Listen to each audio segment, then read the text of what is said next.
अस्सलामुअलैकुम फ्रेंड्स। जी फ्रेंड्स, मैं हूं डॉक्टर वकास और जैसा कि आपको पता है कि हम काफ़ी अरसे से बायोफ्लॉक फ़िश फार्मिंग पर काम कर रहे हैं। तो आज मैं आपको कुछ बातें बताऊंगा जो हमें डेली लोग फ़ोन करते हैं और डेली हमें कहते हैं कि भाई आप जो काम कर रहे हैं वो सब लोगों से डिफरेंट है। वो बंदा कुछ और बता रहा है, कोई बंदा को वो इस छोटे साइज़ के टैंक रिकमेंड कर रहा है, कोई इस साइज़ के टैंक रिकमेंड कर रहा है, कोई किसी मतलब हर बंदे अपना डिफरेंट स्ट्रेटजी से काम कर रहा है। तो लेकिन आप सब से डिफरेंट काम कर रहे हैं, वजह क्या है? उसमें ज़्यादातर लोगों को ये क्वेश्चन होता है कि भाई आप कहते हैं कि एक फ़िश को 30 लीटर पानी देना चाहिए, फिर एक फ़िश को 60 लीटर देना चाहिए। तो हर बंदा जो है वो 6 से 7 लीटर में पाल रहा है। तो इसमें फ़ायदा क्या हुआ कि 6 से 7 लीटर 30 लीटर देने का, जब एक 6 से 7 लीटर में पल जाती है। तो मैं आज आपको ना एक दलील से इसका ना आपको बताता हूँ कि रीज़न क्या है कि हम 30 लीटर क्यों देंगे। अब मैं आपको कुछ साइंटिफिक बातें बताने जा रहा हूँ कि देखें, फ़िश की ना जो दो आप वैरायटी समझ लें या टाइप समझ लें। कुछ होती हैं फ़िल्टर फीडर फ़िश और कुछ होती हैं नॉन फ़िल्टर फीडर फ़िश। ठीक है। अब जो फ़िल्टर फीडर फ़िश है वो उसकी एक अलग रिक्वायरमेंट है, नॉन फ़िल्टर फीडर फ़िश है उसकी अलग रिक्वायरमेंट है। पहले मैं आपको बताऊंगा फ़िल्टर फीडर फ़िश के बारे में। अब जो फ़िल्टर फीडर फ़िश है ना, फ़िल्टर फीडर फ़िश ऐसी मछली है जो पानी के अंदर जितने भी सस्पेंडेड सॉलिड्स हैं ना उनको ये खाती है। लाइक पानी के अंदर जितने भी कोई फीड मिक्स है या फिर टैंक के नीचे बैठ जाती है या फिर जो स्लज है, तो ये फ़िल्टर फीडर फिश है ना, ये पानी के अंदर से उस फीड को खा लेती है और ये पानी के अंदर से सांस लेती है, ये ऊपर मुंह खोल के सांस नहीं लेती। ठीक है। और ये जो फ़िल्टर फीडर फिश है इसमें कौन सी आती हैं, जितने भी हमारे कॉमन कार्प्स हैं, हमारी ग्रास कार्प है, हमारी सिल्वर कार्प है, हमारी गोल्डन कार्प है, इसके बाद हमारी रोहू है, हमारी तलापिया है, हमारे श्रिम्प हैं, ये सारी हमारे फ़िल्टर फीडर फिश हैं। ये जितनी भी हमारी फ़िल्टर फीडर फिश हैं इनको 1 kg की प्रोडक्शन लेने के लिए 60 लीटर वाटर रिक्वायर्ड होता है। मतलब अगर आपने 1 किलो इन मछली वेट गेन करनी है तो आपने 1 किलो के लिए 60 लीटर पानी होगा, तो फिर आपकी ये 1 किलो की मछली तैयार होगी। क्योंकि ये जो फ़िल्टर फीडर फिश है ना, ये बेसिकली एक्सटेंसिव इन्वायरमेंट में पलती है और ये बहुत से एरिया से हमें कम प्रोडक्शन देती है। बायोफ्लॉक में पल जाती है लेकिन वो 60 लीटर देंगे तो फिर पलेगी। ऑन द अदर हैंड ये पाकिस्तान में रोहू भी डलवाई जा रही है, तलापिया भी डलवाई जा रही है, श्रिम्प भी डलवाई जा रही है। तो आपको ये सारी रिक्वायरमेंट्स जो पूरी करनी पड़ेंगी। अब तलापिया जो है वो देखें 500 ग्राम 600 ग्राम तक रुक जाती है, वो इसकी क्योंकि वो इसकी वाटर रिक्वायरमेंट कम होती है इस वजह से। अदरवाइज़ ये हमारे जो रिकॉर्ड में आया है 1 kg तक भी जाती है, 1200-1300 ग्राम तक भी ये गई है। ठीक है। जैसे इसकी आप रिक्वायरमेंट अच्छी करेंगे तो ये वेट गेन भी अच्छा करेगी। ठीक है। तो ये थी फ़िल्टर फीडर फिश। अब जो नॉन फ़िल्टर फीडर फिश है ना, नॉन फ़िल्टर फीडर फिश है, ये ऐसी फ़िश होती है जो पानी के अंदर सस्पेंडेड सॉलिड्स हैं उनको नहीं खा सकती। ये जो है पानी के ऊपर जो सॉलिड्स होते हैं, लाइक पानी के ऊपर जो फ्लोटिंग फीड होती है, ये फ़िश वो खाती है। इसमें कौन सी आती है, एक पंगासियस आती है और कैट फिश आती है। अब ये कैट फिश या पंगासियस है, ये पानी के अंदर जितनी मर्जी नीचे फीड पड़ी रहे या पानी में मिक्स हो, उसने उसको टच ही नहीं करना। इसने पानी के ऊपर जो तैर रही होगी फ्लोटिंग फीड उसको खाना है, या फिर इसने खाना है जो पानी के ऊपर प्लांट्स अजोला या डकवीट तैर रहे हैं वो खानी है। तो ये जो फ़िश है ये आपकी 30 लीटर पर 1 kg की प्रोडक्शन देगी। ठीक है। ये है जी नॉन फ़िल्टर फीडर फिश। अब मार्केट में हो क्या रहा है और हम क्या कर रहे हैं, मार्केट में ये हो रहा है कि डिफरेंट साइज़ के टैंक लगवाए जा रहे हैं। लाइक 15 बाई 15 के टैंक कुछ लोग इंस्टॉल कर रहे हैं, पहले 10 बाई 10 के करते थे, फिर 15 बाई 15 के। वो मतलब फिर अभी भी ज़्यादातर तो कुछ 2 फीट हाइट के इंस्टॉल कर रहे हैं, कुछ 4 फीट हाइट के इंस्टॉल कर रहे हैं। देखें, ये सारी टेक्नोलॉजी उन एरियाज़ की थी, मैं आपको फिर बार बार बताता हूँ कि जहाँ छोटी फ़िश लाई की जाती है।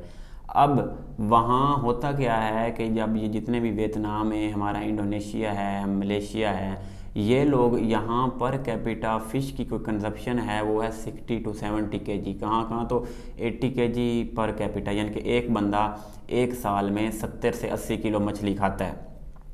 और वहाँ सी फूड्स की बहुत ज़्यादा रिक्वायरमेंट है। वहाँ जैसे वो 300-400 ग्राम की मछली पहुँचती है वो फ़ौरन उसको हार्वेस्ट कर लेते हैं।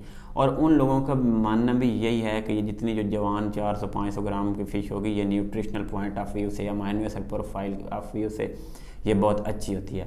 अब पाकिस्तान में जो है ये क्या पाकिस्तानी लोग कहते हैं जी हमने तो बड़ा पीस खाना है, इन्होंने बस यही कहना होना कि बस इसमें कांटा ना हो, इसलिए इनकी ये एक मिथ चली हुई है। पाकिस्तानी कहते हैं भाई हमने बड़ा पीस खाना है, तो लेकिन क्योंकि टेक्नोलॉजी वहाँ से चली इसलिए फॉलो भी उसको किया गया।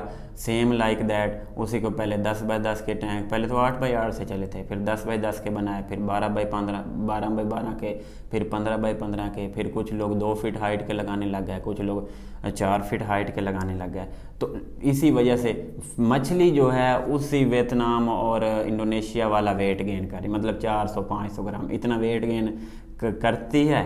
और जनाब वो भी खुश हैं जो इंस्टॉलर हैं, क्योंकि ज़ाहिर बात है उन जो इंस्टॉल करके देगा उसको कुछ ना कुछ तो बचना है।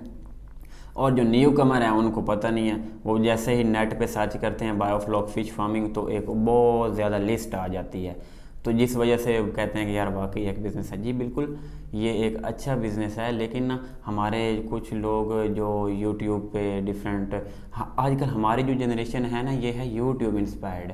देखें हमारे जनरेशन है यूट्यूब पे सर्च करती है कि 1 एकड़ की मछली मतलब थंबनेल्स होते हैं 1 एकड़ की मछली एक मरले में पालें और लाखों कमाएं, या फिर ऐसी भी बातें होती हैं कि एक मुर्गी से आप एक साल में 400 अंडे हासिल करें। टोटल 365-64 दिन होते हैं, तो आप 400 अंडे कैसे हासिल कर सकते हैं? तो इसी वजह से यूट्यूब का नॉलेज और जो प्रैक्टिकल नॉलेज है वो ओवरऑल डिफरेंस है। इसलिए मैं बार बार कहता हूँ कि आप रिसर्च किया करें। जब आप रिसर्च करेंगे, जो भी बंदा 1 साल से रिसर्च कर रहा होता है, 1 माह से कर रहा होता है, 2 माह से कर रहा होता है, 3 माह से, उसको ये आइडिया होता है, वो यही कहता है कि भाई अगर मैं बड़ा टैंक लगाऊंगा फिर ही उसे बेनिफिट होगा। ठीक है, अब जो देखें फ़िश को तो चाहिए पंगाशियस को 30 लीटर 1 kg की प्रोडक्शन के लिए। अब जो 10,000 लीटर का टैंक है उसमें कितना है जी, 10,000 लीटर में अगर आपने 30 kg के हिसाब से उसकी प्रोडक्शन लेनी है फिर तो आपकी वो 300 मछली आएगी, यानी कि 300 मछली आपकी 10,000 लीटर के टैंक में वो 1 kg तक वेट गेन कर जाएगी। अदरवाइज़ अगर आप 1000 डलवाएंगे भाई तो आप बेवकूफ़ी कर रहे हैं। आप तो लालच में कहेंगे जी भाई इस टैंक में हमारी 1000 मछली पल रही है, लेकिन भाई वो पलनी नहीं है, आपको नुकसान होगा। क्योंकि जब एक फ़िश 1 kg की प्रोडक्शन के लिए चाहिए ही 30 लीटर, तो आप अगर 1000 डलवाएंगे या 1500 डलवाएंगे तो भाई आप अपने नुकसान के खुद ज़िम्मेदार होंगे। ठीक है, मेरा काम है आपको गाइड करना। अब 300 kg वो भी अगर ये 10,000 लीटर का टैंक आपकी डेप्थ उसकी 4 फीट तक हो तो फिर, लेकिन अगर 4 फीट तक नहीं है तो फिर भी वो वेट गेन नहीं करेगी। उसमें 3-4 पैरामीटर, उसमें ऑक्सीजन भी अगर अच्छी हो, उसमें सब कुछ सारे पैरामीटर अगर अच्छे हों तो फिर वेट गेन करेगी। ठीक है, अब 300 किलो आप पूरे साल में एक टैंक से ले रहे हैं, आप मुझे बताएं कि आपने इतने लाखों रुपए टैंक पे लगाए, लेबर भी लगाए, इलेक्ट्रिसिटी भी लगाई और सिर्फ 300 kg आपकी प्रोडक्शन है, तो आपको तो उसमें बिल्कुल फ़ायदा नहीं होगा। बाकी ये हज़ार मछली उसमें नहीं डलती है, आप अपने जहन में रखें। अब 15x15 का जो 4 फीट हाइट का टैंक है उसमें जो पानी आता है 16 से 17,000 लीटर आता है, उसमें अगर आप कैलकुलेशन करें तो 500 से 600 kg आप उसमें प्रोडक्शन ले सकते हैं। अब है क्या, उसमें भी 1000-1500 डलवाई जा रही है, तो ये बेवकूफ़ी है ना। देखें जो नया बंदा इन्वेस्टर आता है बेचारा, उसे तो पता नहीं आता, उसने तो कहना जी ठीक है हम लगा दें। तो अब होता क्या है कि वो उसमें 500-600 kg प्रोडक्शन ले लें, वो भी आपके लाखों रुपए लगेंगे, और 500 से 600 किलो अगर आपका एक टैंक से आ रहा है तो फिर भी आपको बचत नहीं है। पूरा साल का जनाब आपने लेबर कॉस्ट भी आपकी पड़ी, इलेक्ट्रिसिटी कॉस्ट भी पड़ी, तो आपका जो वो फिर नुकसान है। तो देखें फिर एक और क्वेश्चन आता है कि सर इस बंदे ने 30 टैंक लगाए हुए हैं, 35 टैंक लगाए हुए हैं। अब देखें ये जो एक बंदे ने अगर 40 टैंक लगाए हुए हैं ना, तो 20 बाय 20 के 10 टैंक हों तो वो उस 40 टैंकों के बराबर हैं। एक बंदा आया मेरे पास, कहता है यार बहुत बड़ा सेटअप लगाया हुआ है वहाँ मेरे दोस्त ने और 40 टैंक लगाए हुए हैं। मैंने उसकी वाटर कैलकुलेशन की और अब मेरे वो 10 टैंकों के इक्वल आ रही थी, यानी कि मेरे 10 टैंक और उसके 40 टैंक इक्वल आ रहे थे। क्योंकि वाटर क्वांटिटी आपने जो भी टैंक लगाना है वो इस बेस पे लगाना है कि उसमें कितने हज़ार लीटर पानी आ रहा है। मैं फिर एक बात ये भी कहता हूँ लोगों से कि देखें, आप क्वालिटी पे देखा करें, क्वांटिटी ना देखा करें। जब भी आपने नया कोई भी काम शुरू करना है, लाइक मैं आपको एक एग्जांपल देता हूँ कि एक बंदे ने 4-5 गायें रखी हुई हैं, वो 1.5 किलो दूध देती हैं, और एक गाय है वो 35 से 40 किलो दूध देती है। अब जो वो देहात वाले लोगों का ये मानना होता है कि यार 4 गायें तो हैं, वो अब आप खुद समझदार हैं कि 4 गायें, वो 4-5-6 किलो दूध बनता है, और एक गाय है वो उसका 30-35 किलो दूध देती है। तो आप खुद हिसाब लें, एक चीज़ रख लें, काम की रख लें, तो आपको ज़ाहिर बात है उसमें फ़ायदा होना है। तो अब यही बात है, टैंकों पे वो कह रहा था कि भाई 40 टैंक लगाए हुए हैं, तो वो मैंने कैलकुलेशन की, मेरे 10 टैंक और उसके 40 टैंक बराबर हैं। वो हैरान हो गए कि यार वाकई। तो ये जितनी भी चीज़ें होती हैं ना, अगर आप मतलब टैंक की जो भी इंस्टॉलेशन आप करवाते हैं, तो ये सारी बातें ना अपने माइंड में रख कर इंस्टॉल किया करें, ठीक है। और ये बता रहा था आपको ना 15 बाई 15 साइज़ के टैंक की कि इतनी प्रोडक्शन लेंगे। अब इसकी मार्केट ओवरव्यू इसका करें, वो जो 40 टैंक है उनका तकरीबन कोई 40-50 लाख खर्चा हो गया था उस 40 टैंकों पर। और मतलब वो पर टैंक 1 लाख भी लगाएं तो उसका तो 40 लाख वो, और सिविल वर्क लगा के 50-1 लाख उसका खर्चा हुआ था। और ये 10 टैंक वो जो मैंने उसको एस्टिमेट दिया था वो उससे आधा भी नहीं बन रहा था। तो इस वजह से जो है ना, उस बंदे को पता चला कि यार वाकई ही ये चीज़ है जो रियल है, ठीक है। तो मज़ीद अगर आपका कोई क्वेश्चन है, आपको किसी बात की समझ नहीं आ रही, देखें हम तो इसी काम के लिए बैठे हैं, आपको किसी पॉइंट पर समझ नहीं आती, आपको नहीं पता कि आपने कौन सा साइज़ का टैंक लगवाना है, आपको नहीं पता कि आपने कौन सी फ़िश डालनी है, आपकी ट्रेनिंग नहीं है, आपको पैरामीटर्स का नहीं पता, आपको नहीं पता कि हमने कौन से मीटर्स कहाँ से लेने हैं, तो ये सारा इन मसलों का हल है हमारे पास अल्हम्दुलिल्लाह।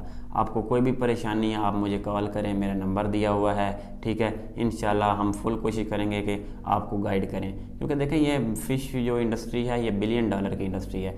अगर ये इंडस्ट्री चल पड़ती है तो आई थिंक ये पाकिस्तान की इकोनॉमिक बूस्ट करने का एक वाहिद ज़रिया है। पाकिस्तान की इकोनॉमी बहुत जल्द बूस्ट हो जाएगी, इसकी जीडीपी में जो है कंट्रीब्यूशन भी बहुत ज़्यादा बढ़ जाएगी, ठीक है। और मेन जो है हमारे जितने भी गरीब बंदे हैं, जितने भी किसान हैं, उनको एक अच्छा सा रोज़गार मिल जाएगा, ठीक है। तो इसी बात से मुझे इजाज़त दीजिए। इंशाल्लाह जो है ना हम वक्तन फ़क्तन आपको नई वीडियोस डाल के आपको इन्फॉर्मेशन देते रहेंगे। ओके जनाब, अल्लाह निगहबान।